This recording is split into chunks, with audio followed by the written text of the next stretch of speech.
Ndagusuje gukomeza kubana natwe. Uyu ni wa mwanya mwiza twageneye ikiganiro izina ryanjye. Akaba ari umwanya wo guhitiramo izina umwana wawe utaravuka cyangwa se wavutse ariko ukaba utaramuha izina.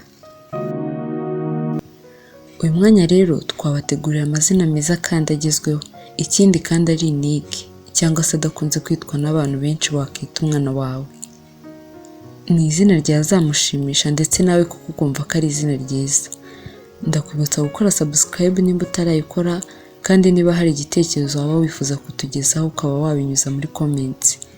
Ngiye mukomeje kubana ni Kayitesi Ellen. Nk'uko nabikubwiye twabategurira amazina meza kandi agezweho wakwita umwana wawe muri iki gihe. Akaba ari amazina 10 ku ruhande rw'abakobwa ndetse n'andi 10 ku ruhande rw'abahungu. Yose akaba ari amazina meza agezweho kandi afite umwihariko yuko adahuriweho n'abantu benshi. Reka dutangire ku mazina 10 wakita umwana wawe w'umukobwa. Akaba ari amazina meza kandi ajyanye n'igihe tugezemo. Izina rya mbere ni Shari. Izina rya kabiri wakita umwana wawe w'umukobwa ni Daska. Izina rya gatatu wakita umwana wawe w'umukobwa ni Ola. Izina rya kane rititwa n'abantu benshi wakita umwana wawe w'umukobwa ni Okla. Izina rya gatanu ryiza kandi rijyanye n'igihe tugezemo wakita umwana wawe w'umukobwa ni Breeze. Izina rya gatandatu ni Abiela. Izina rya karindwi ryiza kandi rijyanye n'igihe wakita umwana w'umukobwa ni Lorena. Izina rya munani ryiza kandi ribereye uruhinja rwawe ni Besi. Izina rya 9 wakita umukobwa wawe ryiza kandi rimubereye ni Ella.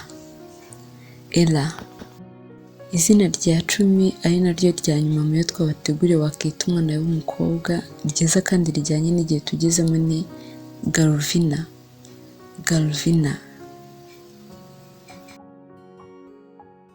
Ayo ngabo akaba ari amwe mu mazina wakita umwana wawe w'umukobwa, umubebe w'umukobwa uvutse muri iki gihe. Akaba ari amazina agezweho kandi ajyanye n'icyerekezo. Nk'uko twari twabibabwiye tugeze ku yandi mazina 10 wakita umubebe wawe w'umuhungu uvutse muri iki gihe.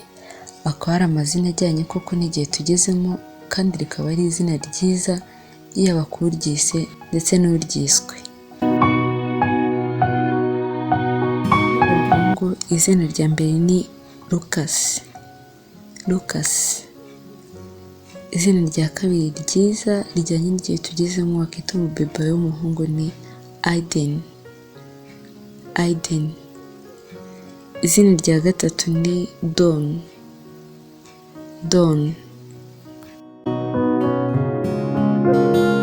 Izina rya 4 ku rutonde rw'amazina twabateguriye ni Gali. Izina rya 5 ku mazina meza wakita umubebe w'umuhungu uvutse muri iki gihe kandi akaba rijyanye n'igihe turimo ni Beni. Izina rya 6 rikaba ari Otis.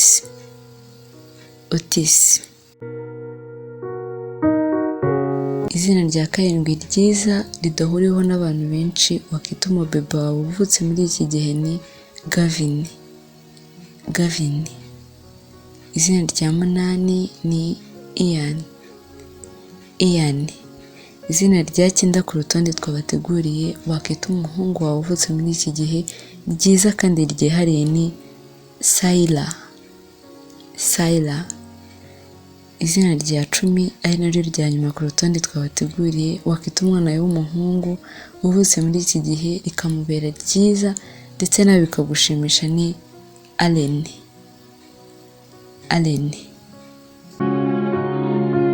Amazina 10 twari twabateguriye ku ruhande rw'abakobwa ndetse n'andi 10 ku ruhande rw'abahungu wakita umubebe wawe muri iki gihe meza kandi agezweho kandi adahuriweho n'abantu benshi nahagarukiye. Ndagushimira wowe wabanye nanjye kugeza ino video irangiye kandi ndakwibutsa nimba utarakora subscribe kuyikora kugira ngo n'ibindi byose tugenda tubategurira bibagereho ku gihe. Turabakunda cyane.